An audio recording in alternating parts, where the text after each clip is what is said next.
I had been standing in the checkout line at Whole Foods for exactly 7 minutes when I felt someone's cart bump into my ankle.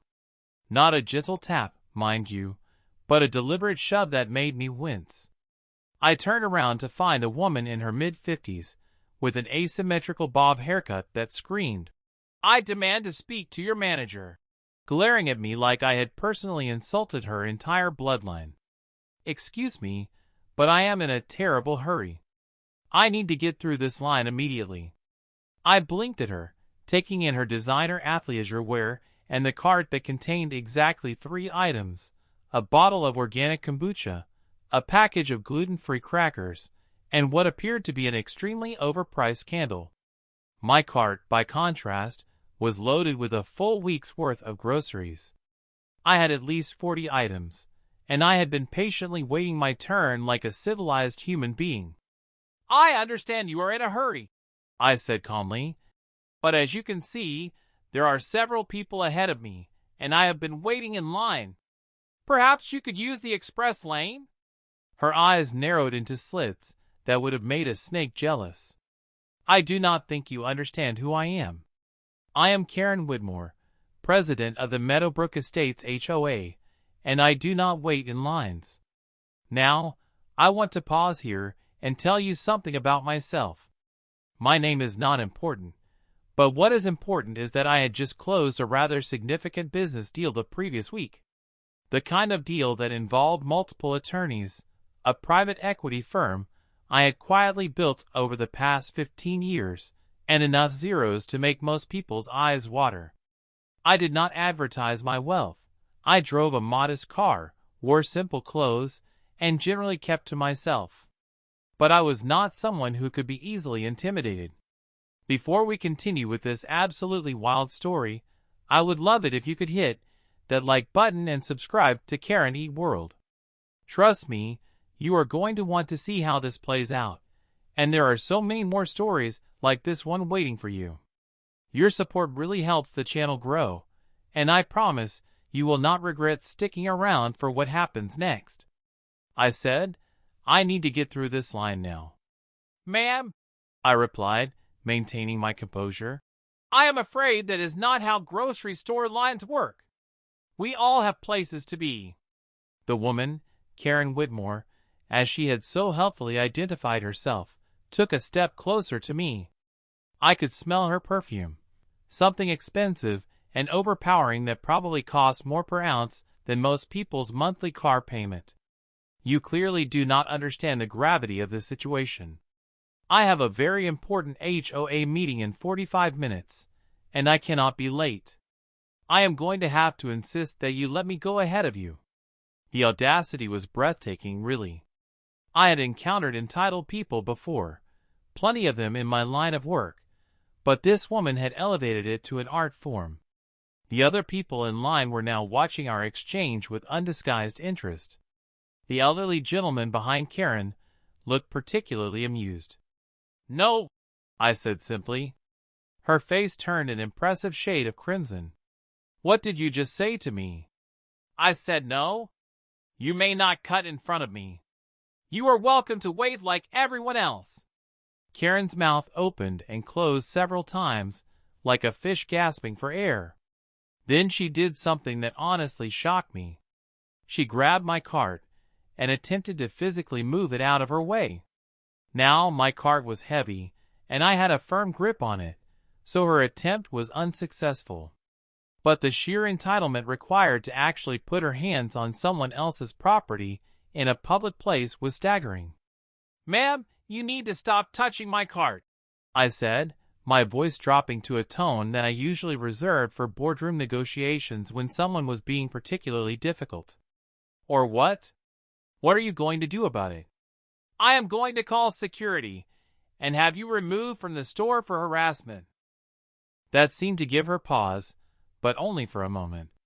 "You would not dare. Do you have any idea who I am? I spend thousands of dollars in this store every month. They will take my side over yours." I pulled out my phone and began dialing the store's customer service number, which I happened to have saved because I was a frequent shopper and had developed a good relationship with the management. Within 30 seconds, I was speaking to Marcus, the store manager, who I had known for over 3 years. Marcus, hi, it is me. I am at checkout lane 7, and I am having a situation with another customer who is attempting to physically cut in line and has put her hands on my cart. Yes, that is correct. Thank you. I hung up and looked at Karen with a pleasant smile. The manager will be here shortly. Her face was now approaching purple. This is ridiculous. You are going to regret this. I will make sure of it. I will find out where you live, and I will make your life miserable. That sounds an awful lot like a threat, ma'am. You might want to be careful about what you say in a store with security cameras everywhere. Marcus arrived within 2 minutes, a tall man in his 40s with a professional demeanor and an excellent memory for customers. Hello, Marcus. Thank goodness you are here. This woman has been incredibly rude to me and refuses to let me check out. Actually, Marcus, I interjected, this woman has been attempting to force me to let her cut in line, physically touch my cart without permission, and just threatened to find out where I live and make my life miserable. I believe that last part is on the security camera audio. Marcus's expression shifted from professional concern to serious business. Is this true, ma'am? She is exaggerating. I simply asked politely if I could go ahead because I have an important meeting. The elderly gentleman behind Karen cleared his throat. Excuse me, young man, but I saw the whole thing. That woman absolutely did try to force her cart ahead, and she did threaten this person. I heard every word. A middle-aged woman 2 people ahead in line turned around. I heard it too. She was completely out of line, no pun intended. Marcus nodded slowly. Ma'am, I am going to have to ask you to leave the store. We do not tolerate customers threatening other customers or creating disturbances. This is outrageous. I demand to speak to the owner. The owner is my uncle, Marcus said calmly, and he gave me full authority to remove customers who create hostile environments. Please leave your cart and exit the store. You are banned for 30 days. Karen's face went through a fascinating journey of emotions: shock, rage, disbelief, and finally, cold fury. She looked at me with eyes that promised retribution. You have not heard the last of this. I will find you. As security escorted her out, still protesting loudly, I finally moved forward in line to begin checking out. Marcus apologized profusely, which I told him was completely unnecessary. He gave me a 20% discount on my entire purchase as an apology for the inconvenience, which I graciously accepted. I thought that would be the end of it. I really did. I had no idea that Karen Whitmore was about to become the bane of my existence, or that her threat to find me was not an idle one. 3 days later, I received a letter in my mailbox. It was from the Meadowbrook Estates HOA, printed on official letterhead, and signed by none other than Karen Whitmore, President. The letter informed me that I was in violation of HOA Code Section 12-4-7 regarding unauthorized decorative elements visible from the street. I read the letter 3 times trying to figure out what she was talking about. I lived in a modest 2-story house in Meadowbrook Estates, and I was meticulous about following the HOA rules. I had reviewed them carefully before purchasing the property 2 years ago. My lawn was maintained, my house was painted in an approved color, and I had no garden gnomes or flamingos or anything else that could be considered tacky. Then I realized what she was referencing. I had a small, tasteful wreath on my front door. It was made of eucalyptus and looked elegant and understated. I had purchased it from a high-end home decor store, and it cost more than most people's entire monthly decoration budget. I pulled out my HOA covenant documents and looked up Section 12-4-7. It stated that seasonal decorations must be removed within 2 weeks of the relevant holiday. My wreath was not seasonal. It was a year-round decorative element. There was absolutely nothing in the rules prohibiting it. I wrote a polite response explaining this distinction and citing the exact language of the covenant. I sent it certified mail, return receipt requested, because I was already learning that documentation was going to be important with this woman. 2 days later, I received another letter. This one claimed I was in violation of Code Section 9-2-3 regarding vehicle parking on non-designated surfaces. I went outside and looked at my driveway. My car was parked exactly where it always was, in the center of my two-car driveway, which was paved and clearly designated for vehicle parking. I took photographs from multiple angles and checked my property survey, which I happened to have because I always kept meticulous records of my real estate holdings. This was getting ridiculous. I called the HOA management company, a third-party firm called Prestige Community Management, and asked to speak with someone about these violations. I was connected with a weary-sounding woman named Jennifer who sighed heavily when I mentioned Karen's name. "Oh, you are one of hers. I am so sorry. Look, between you and me, Karen has been president for 6 months, and she has filed more violation complaints than the previous 3 presidents combined. Most of them are completely baseless. Unfortunately, I am required to send out the letters she requests, but you are well within your rights to contest them. Just keep responding with documentation, and eventually, she will move on to someone else." "Is there anything I can do to make this stop?" I asked. "Honestly, you could run for HOA president next year and vote her out. But that is a year away, and in the meantime, you are probably going to be dealing with a lot of frivolous complaints. She has already figured out that you are the person from the grocery store. Small community, word travels fast." I thanked Jennifer and hung up. I was not used to being in a position where I could not simply solve a problem. In my business life, I was accustomed to having options, resources, and the ability to maneuver. But HOA law was a strange beast, and I was going to need to educate myself. Over the next 3 weeks, I received 14 separate violation notices. Karen claimed my grass was 0.5 inches too tall, which I disproved with photographs and a measuring tape. She said my garbage cans were visible from the street on a non-collection day, which was false, as they were in my garage. She reported that I was playing loud music late at night, which was impossible since I was out of town on business and had time-stamped hotel receipts to prove it. Each time, I responded with meticulous documentation. Each time, Jennifer at Prestige Community Management filed my responses and sent Karen a note that the complaint had been refuted. And each time, Karen found something new to complain about. Then she escalated. I came home from a business trip to find a bright orange notice taped to my front door. It informed me that I was being fined $500 for an unauthorized structural modification to the exterior of my home. I was baffled. I had not modified anything. I walked around my entire house twice, examining every inch. Finally, I found what she was referencing. I had installed a small security camera above my garage 6 months earlier, long before Karen had become HOA president. It was barely visible and matched the color of my house trim perfectly. I pulled out my HOA documents again. There was indeed a section about structural modifications requiring approval. However, security cameras were specifically exempted in an addendum that had been added 3 years ago after a series of break-ins in the neighborhood. I had a copy of this addendum.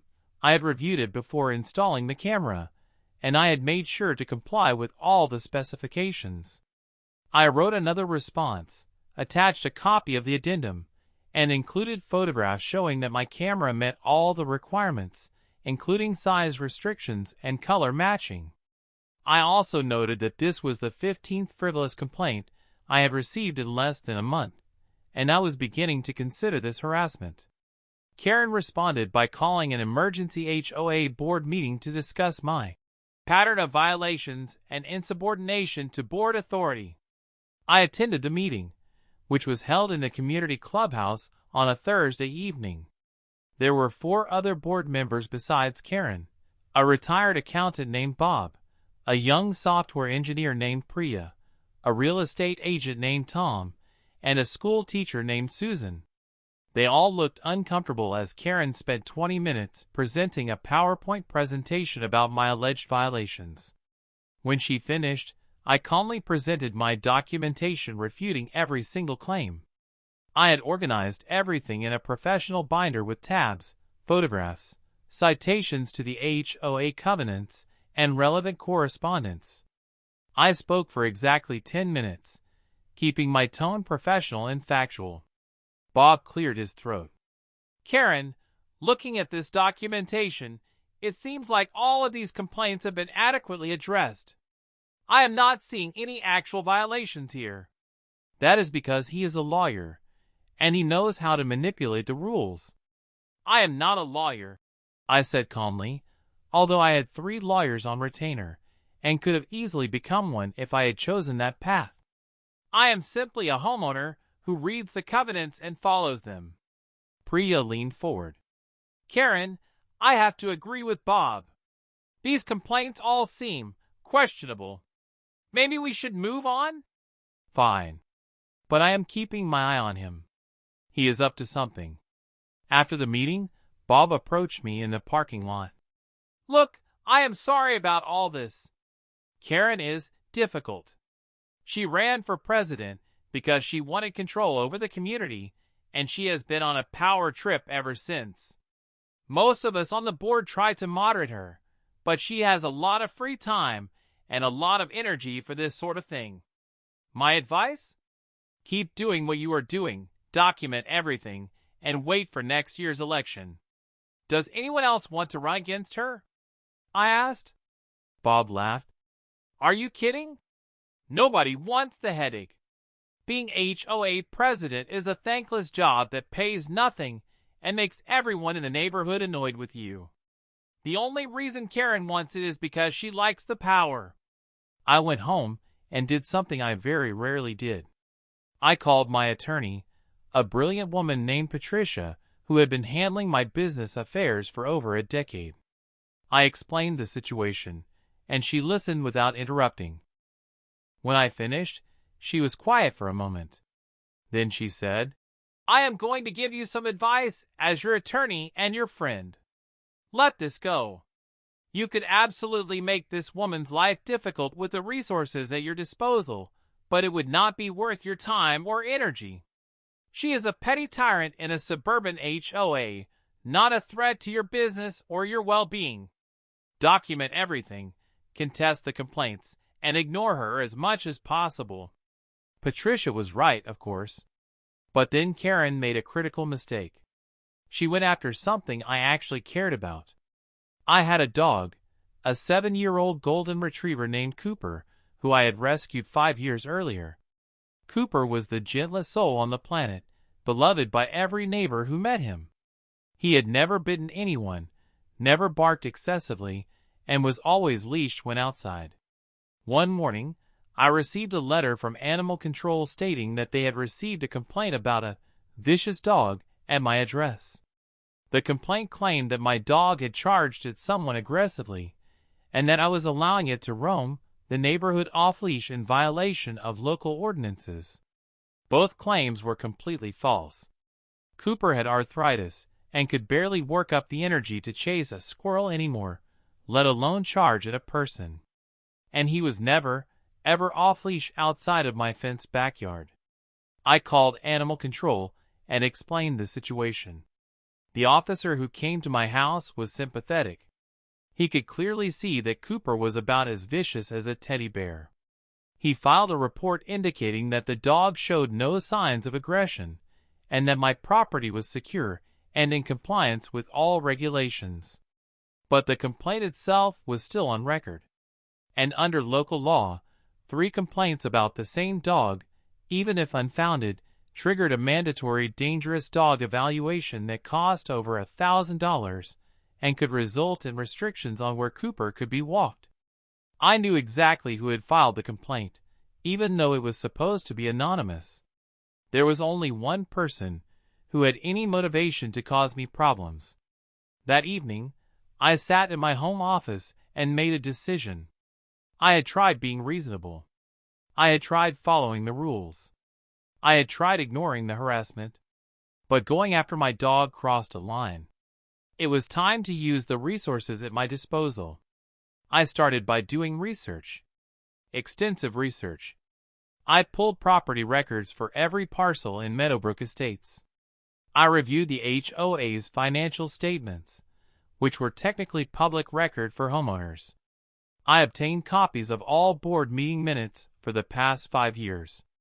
I hired a private investigator to do a comprehensive background check on Karen Whitmore, which was completely legal and something I routinely did for potential business partners. What I discovered was fascinating. Karen lived in one of the larger homes in the development, a 4-bedroom house on a corner lot. According to property records, she had purchased it 8 years ago during her divorce. She worked part-time as a consultant, which seemed to be code for unemployed, and based on public records and social media, she spent most of her time managing the HOA and complaining about various service providers on community Facebook groups. But here was the interesting part. Karen's house had a mortgage that was underwater. She owed significantly more than the property was currently worth. She had also taken out a home equity line of credit 2 years ago that she appeared to be struggling to pay. There were public records of 2 separate tax liens that had since been resolved, but indicated a pattern of financial instability. I also discovered that the HOA itself was in questionable financial shape. The reserve fund was significantly depleted, having been used to repave the community roads 2 years ago.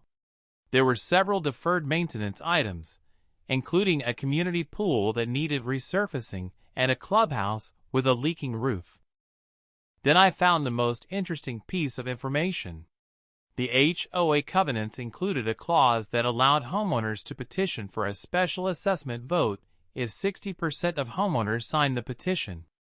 Special assessments required a 2/3 majority vote to pass, but they could be used for capital improvements or other major expenses. I also learned that there was a small parcel of undeveloped land at the edge of the neighborhood.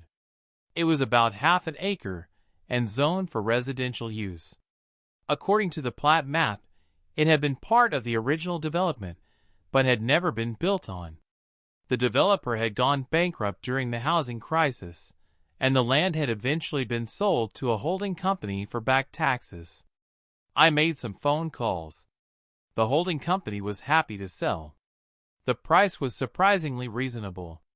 Within 2 weeks, I owned the parcel. Then I started attending every single HOA board meeting and every community event. I introduced myself to neighbors. I volunteered to help with the community garage sale. I brought cookies to the neighborhood watch meeting. I was friendly, helpful, and completely non-threatening. Karen watched me with undisguised suspicion, but I had not violated any rules or given her any ammunition. I was a model homeowner and community member. After 3 months of this, I started having quiet conversations with other homeowners.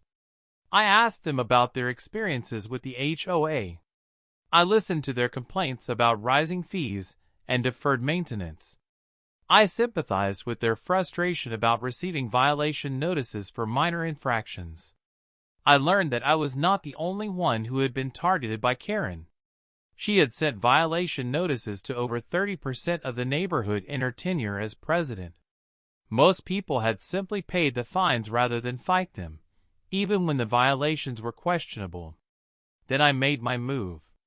I announced my intention to run for HOA president in the next election. I created a simple platform: transparency in HOA finances, reasonable enforcement of rules focused on actual property value protection rather than petty complaints, and a commitment to building community rather than antagonism. Karen was apoplectic. She spread rumors that I was planning to eliminate all HOA rules and turn the neighborhood into chaos. She sent out a lengthy email to all homeowners warning them about my radical agenda. But I had spent months building relationships. People knew me now. They had seen me at community events. They had talked to me about their concerns. And they were tired of Karen's reign of petty tyranny. The election was not even close. I won with 72% of the vote. Karen showed up to the first board meeting after the election looking like she had been sucking on lemons. But she was still on the board as a regular member, and she made it clear she planned to obstruct everything I tried to do. That was fine. I had planned for that. My first act as president was to commission a comprehensive audit of HOA finances and a property condition assessment. The audit revealed what I already knew. The reserve fund was inadequate, and there were significant deferred maintenance issues. The property assessment identified over $200,000 in necessary repairs and improvements. I presented this information at a community meeting and proposed a special assessment of $3,000 per household to replenish the reserve fund and address the most critical maintenance issues. Karen stood up immediately. "This is outrageous. You have been president for 1 month, and you are already trying to steal money from hardworking families. I vote no." "Noted," I said calmly. "The vote will be held in 30 days, as required by our covenants. In the meantime, I have prepared a detailed breakdown of exactly where every dollar will go, which is available on the HOA website. I have also obtained competitive bids from multiple contractors, and I am happy to answer any questions."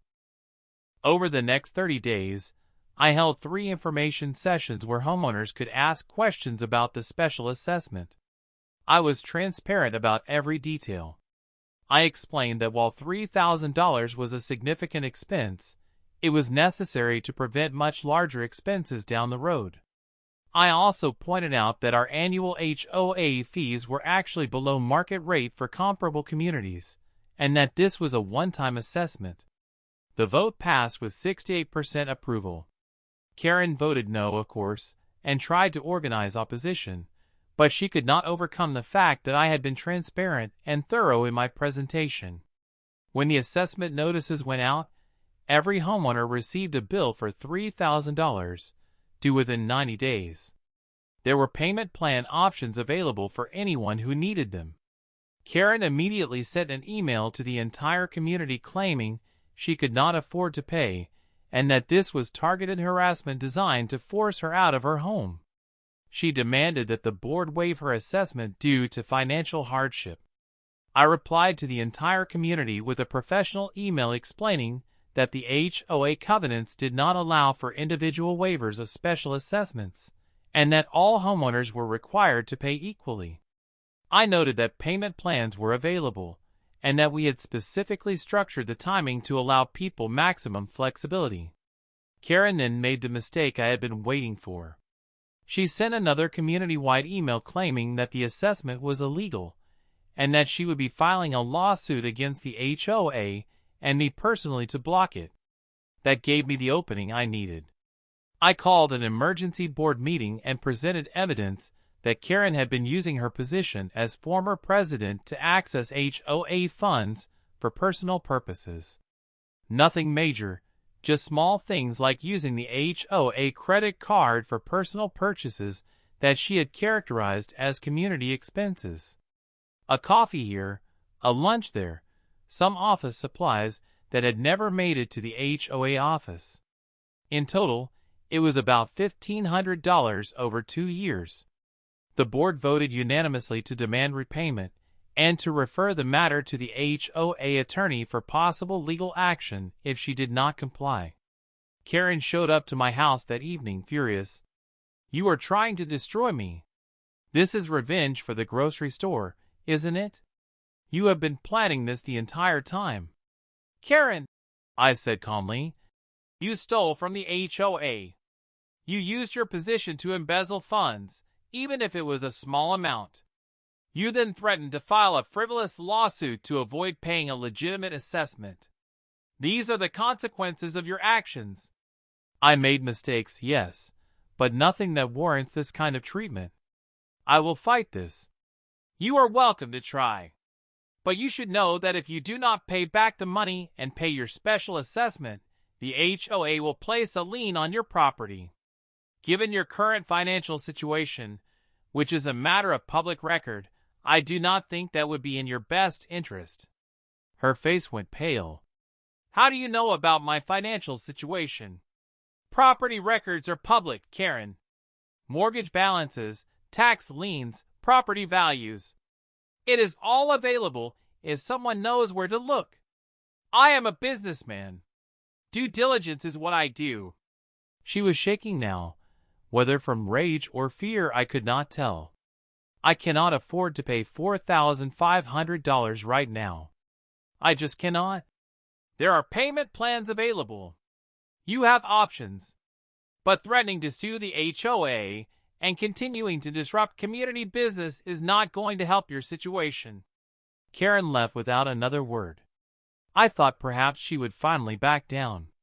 But I had underestimated her capacity for self-destruction.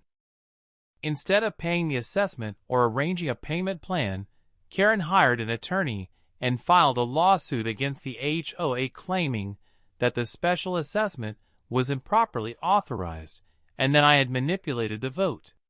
She also filed a counterclaim for emotional distress and harassment.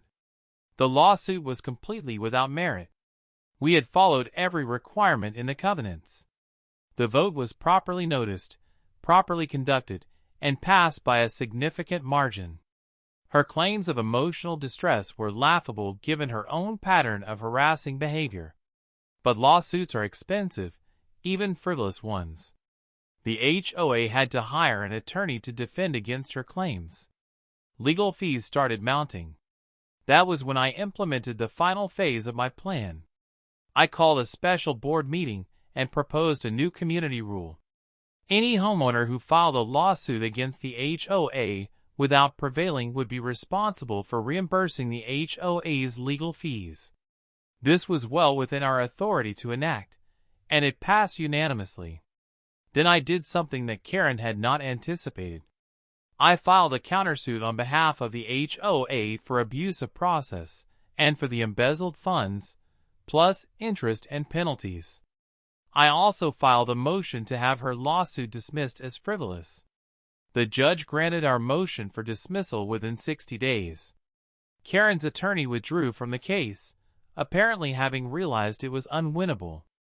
The judge also granted our motion for legal fees, ordering Karen to pay approximately $30,000 in attorney costs. Combined with her unpaid special assessment, the money she owed for embezzlement, and penalties and interest, Karen now owed the HOA over $35,000. The HOA placed a lien on her property, as was our legal right. Given that she was already underwater on her mortgage, this was catastrophic for her financial situation. But I still was not done. Remember that half-acre parcel I had purchased at the edge of the neighborhood? I finally put it to use. I applied for and received permits to build a new single-family home on the property. But not just any home. I built the largest, most ostentatious house that would fit on the lot while still complying with all zoning regulations and HOA covenants. It was a 6,000-square-foot mansion with a 3-car garage, a swimming pool, and elaborate landscaping. I spared no expense. The house was appraised at over $2 million when it was completed. The effect on property values in the neighborhood was immediate and dramatic. Homes in Meadowbrook Estates suddenly became significantly more desirable. Property values increased by an average of 15% within 6 months. This should have been good news for Karen. Her house was worth more now. Except that increased property value also meant increased property taxes. And her mortgage was still underwater even with the value increase, because I had built my mansion right at the edge of the neighborhood, which meant the properties closest to mine saw the biggest value jump while hers, on the opposite side of the development, saw a modest increase. More importantly, the increased property values made Meadowbrook Estates attractive to new buyers with deeper pockets. Several homes sold in the following months to young professionals and executives. These new homeowners had high standards and even higher expectations for community amenities. At the next annual meeting, the new homeowners pushed for additional improvements, upgrading the pool, renovating the clubhouse, and adding a fitness center. These would require another special assessment. Karen was already drowning in debt she could not pay. Another assessment would finish her. I did not even have to propose it. The new homeowners did it themselves. I simply facilitated the discussion and ensured everything was done properly. The vote passed with 75% approval. Karen's financial situation became impossible. She could not pay the existing lien, could not afford the new assessment, and could not refinance because she was underwater on her mortgage and now had a massive HOA lien on the property. She had no choice but to sell, likely at a loss after accounting for her debts. But here is where it gets really interesting. Remember how I mentioned I work in private equity? My firm specializes in residential real estate investments. We buy properties that are in distress, often at below market prices. Karen's house went on the market as a short sale. The bank was willing to accept less than the mortgage balance just to get out from under the loan. After accounting for the HOA lien and other debts, Karen would walk away with nothing. I made an offer through a subsidiary company. My offer was not the highest, but it was all cash and could close quickly. The bank accepted. I now own Karen's house. The day the sale closed, I had my attorney send Karen a letter informing her that she had 30 days to vacate the premises as the new owner was planning immediate renovations. I showed up at the HOA board meeting the following week to present plans for renovating Karen's former property. I proposed splitting the large corner lot into 2 parcels and building a second luxury home, which would further increase property values. Karen was there.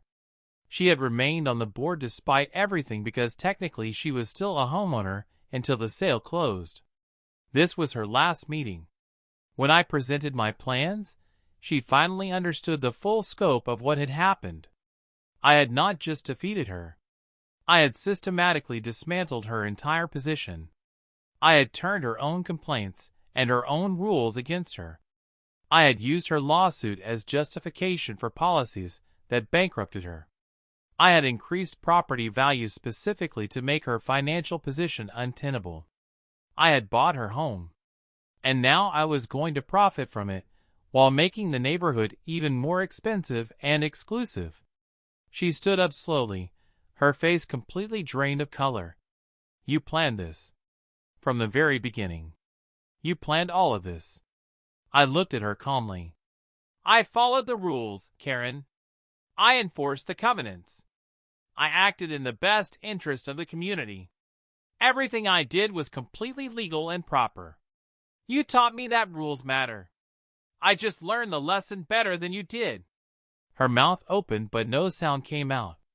She looked around the room at the other board members, at the new homeowners who were nodding in approval at my renovation plans, at the community she had tried to control and that had ultimately rejected her completely.